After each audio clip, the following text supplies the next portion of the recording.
पंचदशमी पंच शनि पूजन की महत्वता होती है। क्यों कहा जाता है कि अगर कोई आपको ज्यादा परेशान कर रहा है, बहुत टेंशन दे रहा है, बहुत ज्यादा अगर वो इतना हताश हो गए कि आपने सोच लिया अब तो मर जाऊं तो अच्छा है, इसका नाम लिख जाऊं, ये सब चीज करने से अच्छा है पांच दशमी। दशमी जानते हो? पांच दशमी, कोई सी भी पांच दशमी आप चुन लीजिए, परंतु वो दशमी अमावस्या के पहले वाली नहीं होना चाहिए, वो पूर्णिमा के पहले वाली दशमी। पांच कोई सी भी दशमी पर शमी के वृक्ष के नीचे जाइए, घी का दीपक लगाइए, शुद्ध जल तांबे के पात्र में लेकर जाकर अर्पित करिए।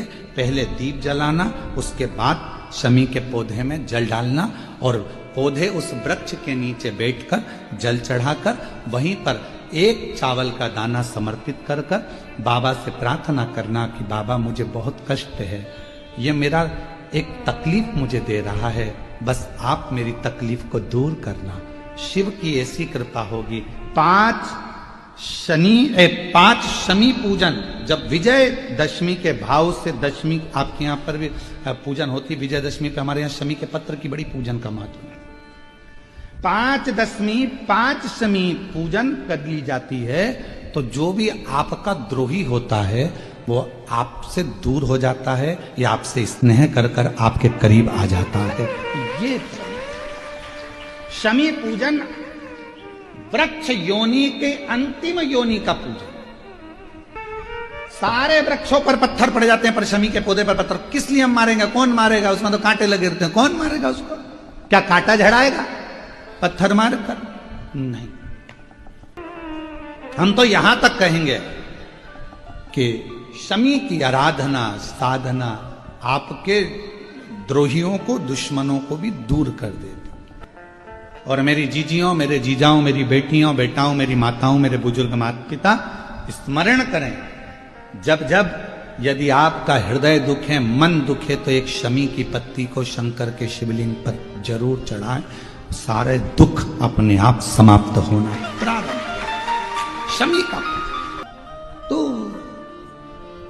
कोई कहे क्या वृक्षों में, पौधों में, पत्तियों में भी क्या, ये वृक्षों के अंदर भी क्या जीव होता है?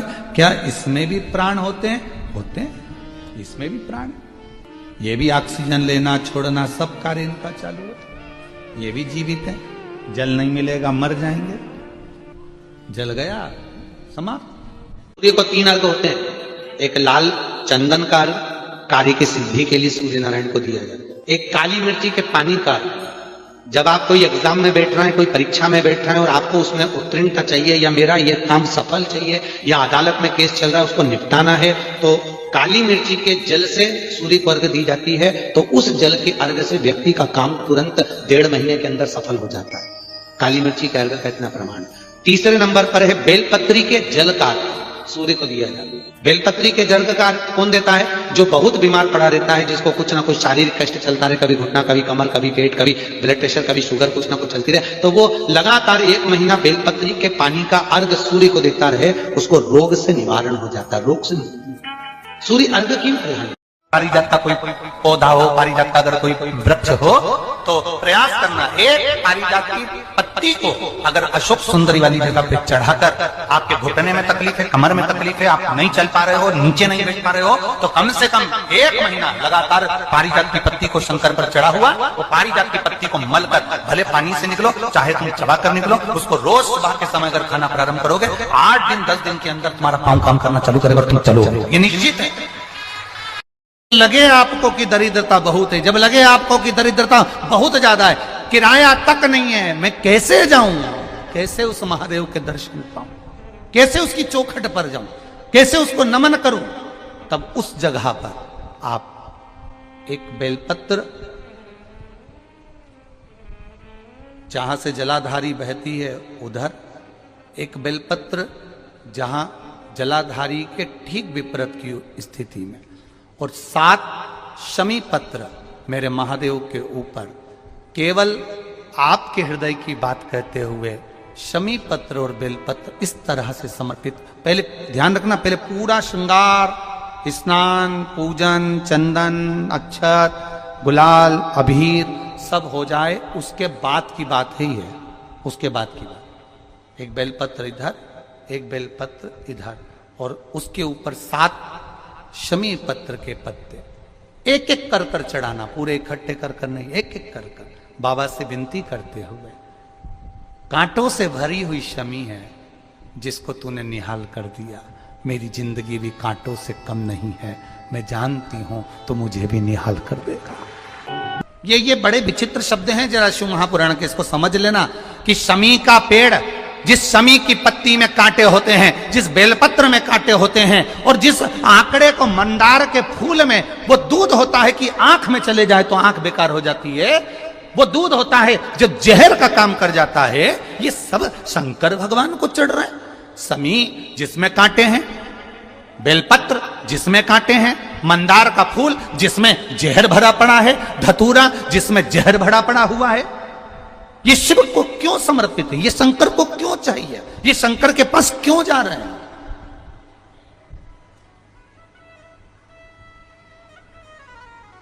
क्यों? उसका एक कारण है, सत्य बोलने वाला हमेशा बुरा होता है, हमेशा बुरा होता है। और वो सत्य बोलने वाला व्यक्ति, आप ही इतने सारे बैठे हो, आप इतने सारे बैठे हो, आपका बेटा रोज रोज अगर सुंदरकांड में जाएगा, रोज रोज रामायण में जाएगा, रोज रोज शिव महापुराण की कथा में जाएगा, रोज रोज भगवान की कथा में जाएगा, आपका बेटा रोज रोज भगवान के भजन में लगेगा, या आस्था चैनल को खोलकर शिव महापुराण की कथा सुनेगा, या फेसबुक यूट्यूब पर शिव महापुराण की कथा सुनेगा, तो तुम्हारे परिवार वाले सब एक बात कहेंगे, कहां चक्कर में पड़ा है, 3-3, 4-4 दिन तक चले जाता है, मां क्या मिल रहा है सीहोर में जाने से, क्यों जा रहा है, क्यों कथा में पहुंच रहा है। अब भजन में जाने वाले को दुनिया के लोग ताना देकर रोकने का प्रयास करते हैं, पर आज तक हमें ऐसा व्यक्ति नहीं मिला कि तुम्हारा बेटा कहीं शॉपिंग मॉल में जा रहा हो, किटी पार्टी में जा रहा हो, दोस्तों के साथ एंजॉय करने जा रहा हो, और किसी माँ बाप ने कह दिया हो क्यों जा रहा है मॉल में, क्यों जा रहा है पार्टी में, क्यों जा रहा है वहां। अगर रोकते हैं तो धर्म की जगह पर रोका जाता है, रोकते हैं तो सत्कर्म की जगह पर रोका जाता है, रोकते हैं तो कहीं भगवत भजन में जाने से रोका जाता है, पर गलत जगह पर जाने से हमारे बच्चों को हम नहीं रोकते। और होता क्या है, उल्टा क्रम हो जाता है। जो बच्चा कभी सत्संग में जुड़ा नहीं, जिसने कभी जिंदगी में गीता पढ़ी नहीं, फिर वही बेटा एक दिन अदालत में खड़ा होकर गीता की सौगंध खाता है। जिसने कभी जीवन में गीता को पढ़ा नहीं, जिसने जीवन में कभी रामायण को पढ़ा नहीं, जिसने जीवन में कभी श्रीमद् भागवत को पढ़ा नहीं, जिसने जीवन में कभी शिव महापुराण को जाना नहीं, जो शंकर को केवल दुनिया के लोगों ने कह दिया शिवलिंग का मतलब क्या होता है, गलत महत्व समझा दिए कि शिवलिंग की पूजन मत करो, लोगों ने कह दिया शिवलिंग पर जल मत चढ़ाओ, कई लोगों ने कह दिया था शिवलिंग पे चढ़ा हुआ जल मत पियो, कोई ने कह दिया शंकर पे चढ़ा हुआ प्रसाद मत खाओ। अरे कौन सी पुराण कह रही है कि शंकर भगवान को समर्पित पदार्थ को नहीं खाया जा सकता? कह रही है कि शंकर भगवान को समर्पित पदार्थ को नहीं खाया जा सकता?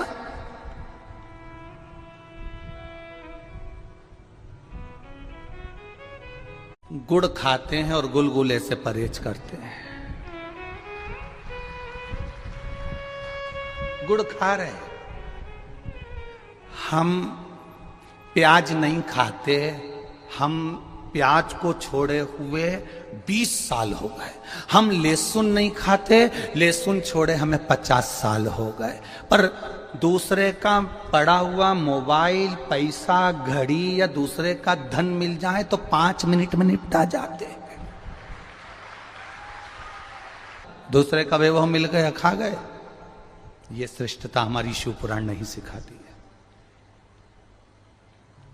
चिड़चिड़ करता है, क्रोध करता है, गुस्सा करता है, तो महाराज शंकर भगवान का श्रंभेश्वर महादेव का नाम लेकर, श्रंभेश्वर महादेव का नाम लेकर 31 बेलपत्र, जिस व्यक्ति को क्रोध आता है उस व्यक्ति का स्मरण कर कर आखा चावल मतलब सेगे चावल के साथ एक एक बेलपत्र 31 बेलपत्र कर कर शिव जी के शिवलिंग पर समर्पित करी जाती है, मात्र 10वीं की तिथि के लिए, केवल 10वीं, चाहे उजाला की हो चाहे अंधेरे की।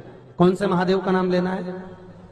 श्रम्भेश्वर महादेव शिव जी का एक जब जब तुमरुका जी ने नारद जी से कहा, जब तुम्हें शंकर का मंत्र अचानक चलते चलते जाते आते अचानक तुम्हारी जिह्वा पे शिव नाम आ जाए, अचानक तुम्हारी जिह्वा पर शंकर का नाम आ जाए, समझ लेना कोई बहुत बड़ा विघ्न सामने आया था।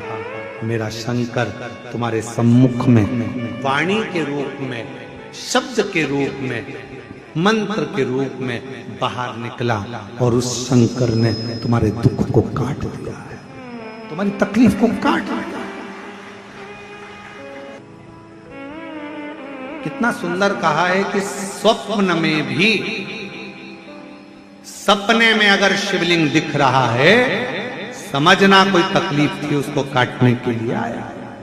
सपने में आप देख रहे हो कि मैं शंकर जी के मंदिर गई और वहां से सांप निकल कर आ गया, कोई बेल खड़ा था, कोई एक सुंदर सी स्त्री निकल रही थी, कोई बच्चा खेल रहा था। मैं जब मंदिर से घर लौट रही थी मेरे पात्र हाथ में रखा हुआ था जल का, कहीं पूजन की थाली ढूंढ रही थी। स्वप्न में जब पूजन ही और शिव ही नजर आए, सौभाग्यवती स्त्री नजर आए, जब कोई वृषभ नजर आए, मान लो शिव मंदिर के बाहर स्वप्न में भी अगर सर्प भी नजर आए, शिव मंदिर के अंतर्गत पहुंची और एक प्रकाश नजर आ रहा है, स्वप्न में ऐसा लगा कि मंदिर में गई और एकदम उजाला दिखा, समझ लेना कि तुम्हारा दुख कोई बड़ा था। मेरा शंकर स्वप्न में आकर याद कर कर तुम्हें काट कर जाए।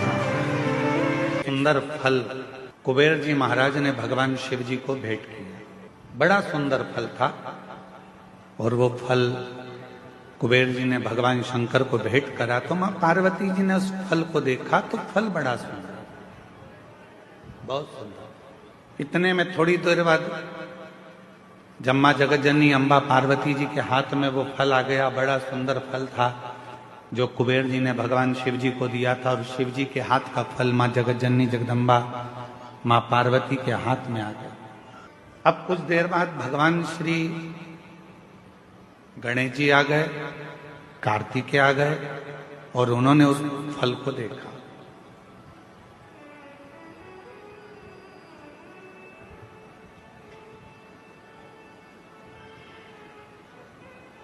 अब इतना सुंदर फल था कि कार्तिकेय जी भी देखकर उसकी ओर थकित रह गए और भगवान श्री गणेश जी महाराज भी उसको देखकर थकित रहे। कभी कभी ऐसा होता है, माँ को मायके से साड़ी मिलती है, कभी कभी ऐसा होता है और माँ को मायके से साड़ी मिलती है, वो साड़ी बहू को भी पसंद आ जाती है और बेटी को भी पसंद आ जाती है। अब थोड़ा चक्कर पड़ जाता है कि वो साड़ी